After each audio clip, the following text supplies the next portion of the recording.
In this video, I am going to show you how to send money with Zelle using Chase. Begin by signing into your Chase account. You can do this either on the app or the website.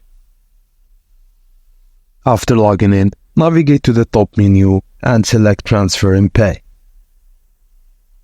Once you're in the Transfer and Pay, find and select Zelle. This will take you to the Zelle payment feature, where you can send money quickly.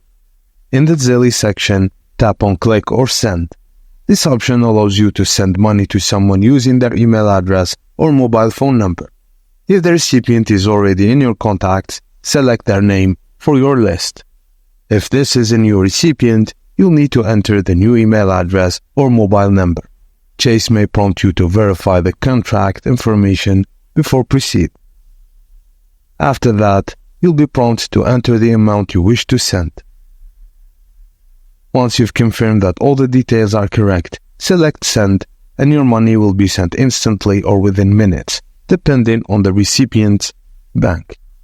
And that's it, guys. Thank you for watching, and please don't forget to like and subscribe for more.